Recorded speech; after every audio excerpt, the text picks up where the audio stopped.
नमस्कार दोस्तों। एक सामान्य सा प्रश्न जो एक अभ्यर्थी पूछता है मुझे और उस स्थिति से वो गुजरता भी है। प्रश्न उसका ये रहता है कि सर भटकाव बहुत आता है, डाइवर्ट हो जाते हैं, फिर पढ़ाई में मन नहीं लगता, इधर उधर सोचने लग जाते हैं, एक कंसिस्टेंसी बनती नहीं है। हालांकि ये एक व्यक्तिगत समस्या है, आप यूँ कह सकते हो कि एक व्यक्तिगत मुद्दा है, फिर भी एक सामान्य कुछ कारण होते हैं भटकाव के पीछे। अगर हम उन पे काम करें थोड़ा सा तो डेफिनेटली वो भटकाव नहीं रहेगा, है ना।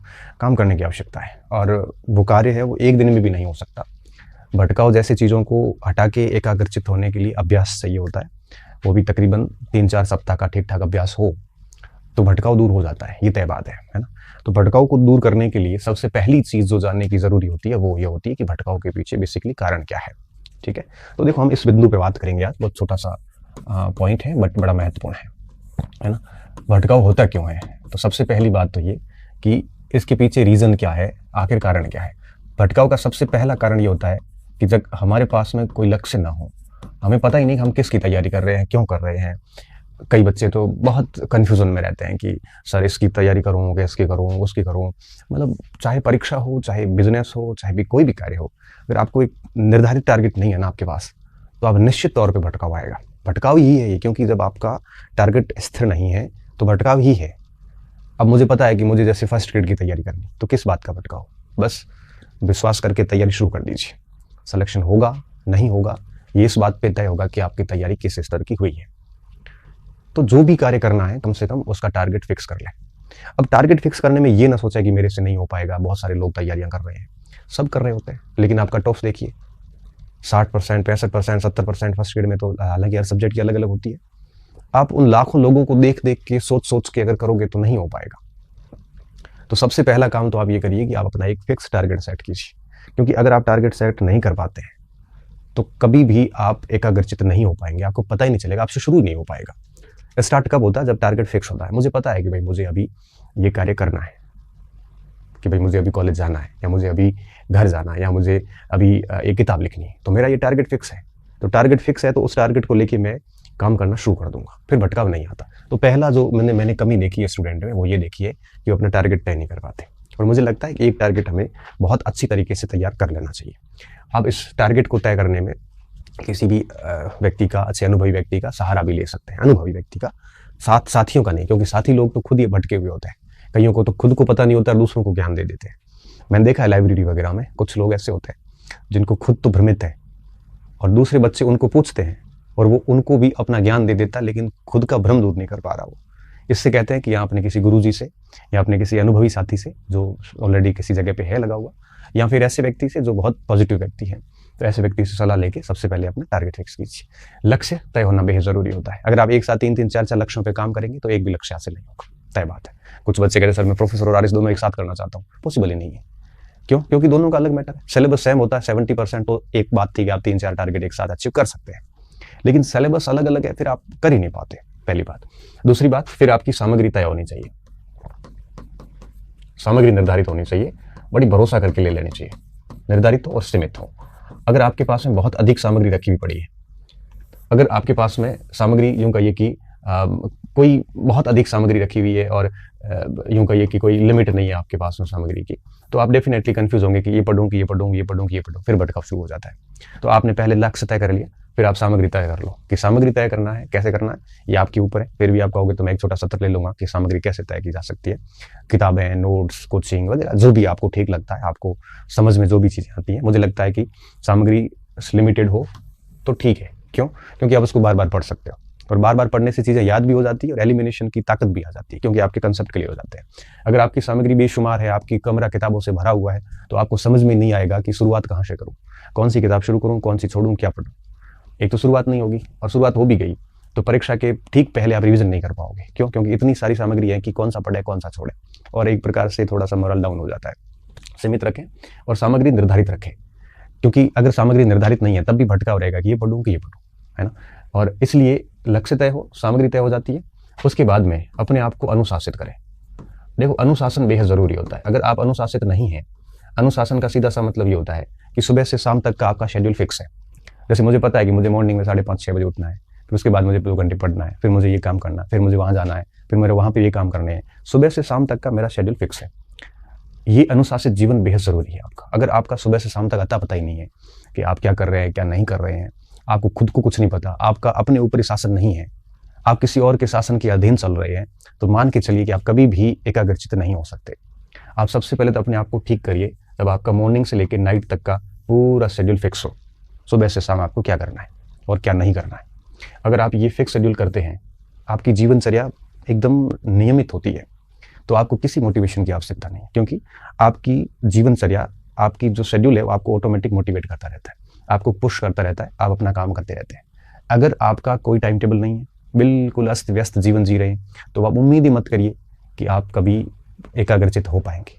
आप उम्मीद ही मत करना कि आपको कोई मोटिवेट कर पाएगा। ये मोटिवेशन तो अपने आप में एक क्षणिक होता है और 1-2 दिन के लिए रहता है, इससे ज़्यादा नहीं रहता। लेकिन अगर आप नियमित जीवन जीते हैं, अनुशासित जीवन जीते हैं, सुबह से शाम तक का आपका बिल्कुल शेड्यूल फिक्स है, तो आप मान के चलिए कि आपको किसी मोटिवेशन की आवश्यकता नहीं है और आप डेली बिल्कुल एकाग्रचित्ता के साथ पढ़ सकते हैं।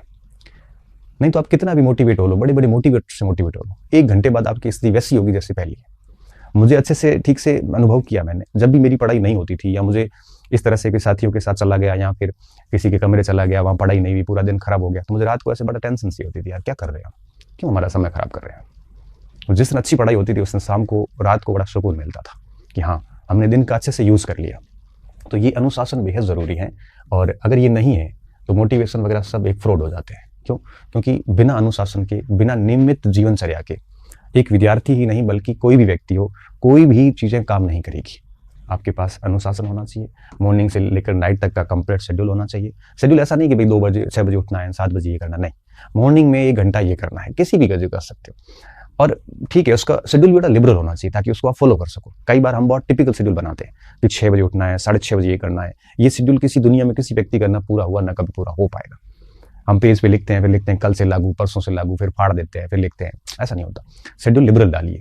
कठिन शेड्यूल बेड़ियों की तरह है, आपको आगे नहीं बढ़ने देता। लिबरल का क्या मतलब है, जैसे मैं अगर बात शेड्यूल की बात करूँ तो सुबह 6-6:30 बजे मैं जनरली उठता हूँ। उसके बाद मैं आधा घंटा 1 घंटे थोड़ा घूमता हूँ, उसके बाद मैं थोड़ा पढ़ लेता हूँ। अब थोड़ा पढ़ लेता हूँ, अब देखो कितना थोड़ा पढ़ लेता हूँ, 1 घंटे 2 घंटे, कई बार नहीं भी पढ़ पाता हूँ। फिर मुझे पता है मैं 10 बजे फिर कॉलेज के लिए निकलना है, फिर कॉलेज चला गया, 3:30-4 बजे मेरे कॉलेज के काम हो गए, फिर मुझे क्या करना है। मेरा टाइम टेबल एकदम ऐसे मोटा मोटा फिक्स रहता है, लिबरल भी रहता है। कभी कभार शेड्यूल फॉलो नहीं भी होता, तब भी कोई फर्क नहीं पड़ता। लेकिन कोशिश ये करो कि महीने में 20-25 दिन आपका शेड्यूल बढ़िया से फॉलो हो जाए, है ना। ये होना चाहिए, आपके पास में प्लान होना चाहिए। प्लान का मतलब ये है कि भाई कितने समय मुझे कोर्स पूरा करना है, किस तरह से मुझे किस सब्जेक्ट को साथ में लेकर चलना है, प्लान होना चाहिए। मॉर्निंग से लेकर नाइट तक का पूरा शेड्यूल होना चाहिए और डिसिप्लिन के साथ में उसको फॉलो किया जाए, तो मुझे लगता है ये भटकाव वगैरह कभी नहीं आ सकते। ये सबसे ज़्यादा जो है वो आपकी ज़रूरी होता है। इसके साथ साथ में आपको मैं कहूँगा आत्मदीप भाव। इसका क्या मतलब है? इसका मतलब होता है कि कोई भी डाउट आता है, कोई भी आपकी संशय आता है, तो हरगिज़ प्रयास ये कीजिए कि आप अपनी समस्या का समाधान खुद करें। कोई भर्ती को लेके आ गया तो कोई नियमावली इधर उधर देख लें, कोई कंटेंट को लेके कोई डाउट आ गया कि किसी जगह 1866 है, किसी जगह 1867 लिखा हुआ है, तो गूगल पे 15-20 मिनट माथापौड़ी कर लीजिए, अच्छी किताबों से माथापौड़ी कर लीजिए। कोशिश खुद करिए। कहीं पे भी डाउट रहता है, कहीं पे भी संशय रहता है, उसका उत्तर खुद निकालने की कोशिश कीजिए, ताकि आप 10 बातें और सीखोगे। आप उस संशय को क्लियर करने के चक्कर में 15-20 मिनट और बढ़िया चीज़ें सीख लोगे आप। तो खुद कोशिश ये कीजिए कि आप अपने समाधान खुद करें। इससे क्या होगा, आपको ज्ञान लेने की आवश्यकता नहीं। कई बार कई बच्चे ऐसे होते हैं तो बहुत अधिक ज्ञान ले लेते हैं, मेरे से सुन लिया, किसी और से सुन लिया, किसी और से सुन लिया, ऐसे करते करते बड़े ज्ञानी हो जाते हैं। और जो व्यक्ति जितना ज्ञानी होगा उतना अधिक भ्रम में रहेगा। ये ज्ञान आप किताबों का ले सकते हैं, भर्ती के नियमों का, कब भर्तियां आएगी, कट ऑफ क्या रहेगी, किसमें क्या नियम है, इनके अधिक ज्ञान, आप जितना अधिक ज्ञान लोगे उतना आप फंसोगे, ये तय बात है। इसलिए आप अधिक ज्ञान न लें, है ना।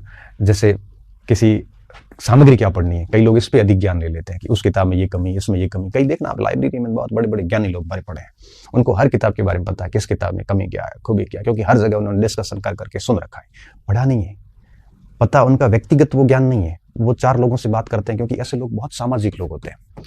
और मैं मानता हूं कि एक स्टूडेंट जब सामाजिक होगा तो वो फेल ही होगा, सीधी सी बात है। हमें कभी भी सामाजिक ज्यादा नहीं होना चाहिए। सामाजिक होने का मतलब है कि पूरे दिन डिस्कशन करना लोगों से, स्टूडेंट से। अब जैसे मैं एक स्टूडेंट हूँ और एक सामाजिक हूँ, मान लो, तो मैं दिन में 10-20 से तो बात करूंगा ही, और 10-20 की रिव्यू मैं सुनूंगा, मेरे बात दिमाग में आएगी, ये ज्ञान मैं किसी और को जाके दे दूंगा, कि इस किताब में ये कमी, उस किताब में खुद ने भली मत पढ़ी हो, लेकिन इस तरह से सोशल होने के बाद कई ऐसे बड़े ज्ञानवान लोग बैठे हैं, पुराने पंडित है वो सारे सारे, और अनुभवी भी है, क्योंकि नौकरी तो लगती नहीं है ऐसे ऐसे इतना ज्ञान अर्जित किया है कि वो बस ज्ञान देते ही रहते हैं बस।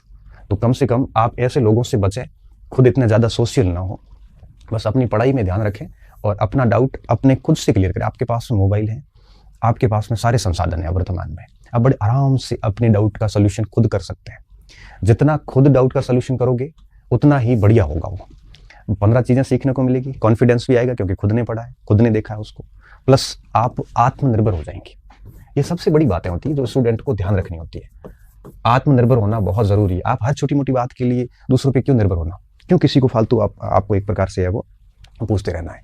तो हमें कोशिश करनी है कि अपने डाउट्स का समाधान आप खुद करें, और आपको लगता है कि बहुत प्रयास करने के बाद में भी समाधान नहीं मिल रहा है, तब आप किसी शिक्षक से पूछ लें कि सर बहुत प्रयास कर लिए, समाधान नहीं मिला, अब आप हेल्प कर लीजिए, और बहुत ज़रूरी समाधान हो तो पूछ लो आप।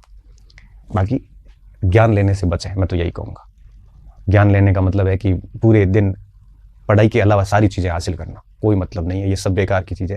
परीक्षा में ये बातें नहीं आएगी, ये आपको कभी भी एनरिच नहीं करेगी, ये आपका कभी भी विकास नहीं करेगी, आपको पीछे ले जाएगी। आप सामाजिक होने से बचें, सामाजिक नहीं हो, ज़्यादा कम से कम संपर्क रखें लोगों से, कम से कम संपर्क। आपका पब्लिक अपीयरेंस कम से कम होना चाहिए, क्योंकि जितना आप लोगों के लिए सुलभ रहेंगे उतनी आपकी वैल्यू कम होती जाएगी। आप कॉन्टैक्ट बहुत कम रखें, क्योंकि बहुत अधिक कॉन्टैक्ट आपको डिस्टर्बेंस करेंगे, आपको ज्ञान दे देंगे। बहुत अधिक संपर्क ज्ञान भी देते हैं, बहुत अधिक संपर्क आपको डिस्टर्ब भी करते हैं, और बहुत अधिक कॉन्टैक्ट आपको भटकाते भी हैं। तो लिमिटेड लोगों से कॉन्टैक्ट रखें। क्यों? परीक्षा आपको देनी है, आपकी बुद्धि और बहुत अधिक लोगों की बुद्धि समान नहीं है। हर व्यक्ति का आचरण अलग होता है, हर व्यक्ति का पढ़ने का तरीका अलग होता है, बहुत भिन्नताएं होती है। इसलिए कोशिश करें कम से कम संपर्क रखें। जिस लाइब्रेरी में बहुत ज़्यादा लोग आपके जान पहचान के हो गए हैं, तो कोशिश करें कि आप वहाँ से निकल जाएं। क्यों? क्योंकि अधिक संपर्क हो चुके हैं, और अधिक संपर्क अब आपको पढ़ने नहीं देंगे। ठीक है, तो ये अधिक संपर्क ना रखें, आत्मनिर्भर रहें। और सबसे लास्ट बात कि कल अपने हाथ में नहीं है तो ज़्यादा ना सोचें, ओवर थिंकिंग ना करें। बस कल अपने हाथ में नहीं है, ना बीता हुआ कल अपने हाथ में है, ना आने वाला कल अपने हाथ में है। आप ये सोचोगे कि मेरे पास कल, मतलब यस्टरडे, भूतकाल में मेरे पास ये था, भूतकाल में बहुत ब्रिलियंट था, तो पुरानी उपलब्धियों के साथ जिंदगी जियोगे क्या आप? तो नहीं, पुरानी उपलब्धियां कोई काम की नहीं। अच्छा, मान लो पुराना समय बड़ा खराब गुजरा हुआ आपका, तो उसका रोना रोने से क्या होगा? फिर भूल जाओ उसको आप। अच्छा है पास्ट तो भी भूल जाओ, बुरा रहा है तब भी भूल जाओ आप। हाँ, ये है कि थोड़ा डिमोटिवेट होते हैं तो पास्ट याद कर सकते हैं कि मैं क्या था और क्या हुआ, तो थोड़ा सा व्यक्ति की चेतना जागृत होती है। आने वाला कल भी आपके हाथ में नहीं, आपके हाथ में सिर्फ आज है। आज जैसी मेहनत करोगे वैसा कल होने वाला है। इसलिए ओवर थिंकिंग से बचने का प्रयास करना चाहिए, और कुछ नहीं। ठीक है, कोशिश करनी चाहिए कि परिणाम के बारे में ना सोचें, रिजल्ट के बारे में ना सोचें, परीक्षाओं के बारे में ना सोचें। बस इतना सोचें कि मैं एक लक्ष्य लेके तैयारी कर रहा हूँ, और क्या मैं इस परीक्षा के लिए रेडी हूँ कि नहीं हूँ। कई बच्चे जैसे मुझे पूछते हैं, सर भर्ती कब आएगी? मेरे मन में ही प्रश्न आता, मैं उसको कहता तो नहीं हूँ कि क्या आपकी तैयारी पूरी है? आज अगर वैकेंसी आ जाए तो क्या आपने सच में सिलेबस पढ़ लिया है? क्या आपने 5-7 बार रिवीजन कर लिया है? क्या आपने पुराने प्रश्नों से अभ्यास किया है? क्या आप बिल्कुल दोनों पेपर या एक पेपर जो भी है उसको लेके कॉन्फिडेंट है कि आप 60 से 70% सवाल कर लोगे? अगर नहीं है तो हमें भर्ती का इंतजार नहीं करना चाहिए, बल्कि हमें अपने आप को तैयार करना चाहिए, क्योंकि वैकेंसी तो आएगी। हम जब बिस्मार्क को पढ़ते हैं तो उसमें आता है कि सेडोवा का युद्ध होने वाला था ऑस्ट्रिया और प्रसा के बीच में, और युद्ध कब होगा ये ऑस्ट्रिया को आइडिया नहीं था, लेकिन बिस्मार्क ने उसकी तैयारियां 1863 से शुरू कर ली थी, जबकि 1863 में प्रसा और ऑस्ट्रिया के अच्छे संबंध थे। बावजूद उसके बिस्मार्क पहले से तैयारियां में लग गया था, और विश्व खेमे को अपने पक्ष में करने के काम शुरू कर दिए थे उसने। चाहे रूस को उसने अपने पक्ष में लिया हो, चाहे फ्रांस को तरस्त किया हो, चाहे सार्डिनिया के साथ गुप्त समझौता किया हो। उसको पता था कभी न कभी तो युद्ध होगा, क्योंकि जब तक ऑस्ट्रिया हारेगा नहीं तब तक जर्मनी का एकीकरण हो नहीं सकता। आप सोचिए कि कितना पहले से वो तैयार था, उसको पता है कभी न कभी तो होगा। तो आपको भी पता है कभी न कभी तो भर्ती आएगी, परीक्षा भी होगी। तो क्यों इन प्रश्नों में उलझना? क्यों इन प्रश्नों के उत्तर के लिए लोगों से ज्ञान लेना? क्यों मटेरियल के लिए लोगों से ज्ञान लेना? आप खुद अपना चयन कीजिए, आप दूसरों के ऊपर क्यों निर्भर हैं? और अगर आप ये बातें आप अप्लाई करते हैं, मैं मानता हूँ इनमें से 2-3 भी कर लेना, मैंने 5 बातें बताई है, तो मैं आपको विश्वास के साथ कह सकता हूँ एक शानदार स्टूडेंट बन के निकलेंगे, और आप असफल नहीं होंगे, ये तय बात है। बस टारगेट फिक्स कीजिए, सामग्री तय कीजिए, और अनुशासन रखिए, सुबह से शाम तक का प्लान फिक्स रखिए डेली का, बीच में 1-2 दिन डिस्टर्ब होता है तो भी कोई फ़र्क नहीं पड़ता। कोशिश कीजिए कि ज़्यादा से ज़्यादा आपके पढ़ाई हो, ये संपर्क कम हो, सामाजिक नहीं होने चाहिए, आप आत्मनिर्भर हो, लोगों से ज्ञान नहीं लें, कोशिश यही करें और खुद की शंकाओं का समाधान खुद करें और फिर ओवर थिंकिंग नहीं करें। क्यों? क्योंकि आने वाला कल हमारे हाथ में नहीं है, गुजरा हुआ कल भले उपलब्धियों वाला हो चाहे बुरे अनुभवों वाला हो, ज़्यादा कोई काम का नहीं है क्योंकि वो जा चुका है, उसको आप बदल नहीं सकते। तो कोशिश कीजिए कि आप एक अच्छे स्टूडेंट बने। अच्छे स्टूडेंट बनेंगे तो अपने आप चीज़ें ठीक होती जाती है, फिर आपको ना मोटिवेशन की ज़्यादा आवश्यकता होती है, ना ये कोई नेगेटिव थॉट्स भी नहीं आते। जब आप अपने आप को सुबह से शाम तक बिजी रखते हैं तो डेफिनेटली ये चीज़ें, बाकी ये नकारात्मकता आती भी नहीं है ना। तो कोशिश करें कि इस प्रकार के बिंदुओं का ध्यान रखें, तो मुझे लगता है भटकाव नहीं आएगा और आप अच्छे से पढ़ते भी जाएंगे। ठीक है, बहुत बहुत धन्यवाद विद्यार्थियों, अच्छे रहिए, मस्त रहिए और पढ़ते रहिए। फिर कभी किसी ऐसे सेशन के साथ फिर मिलेंगे। धन्यवाद।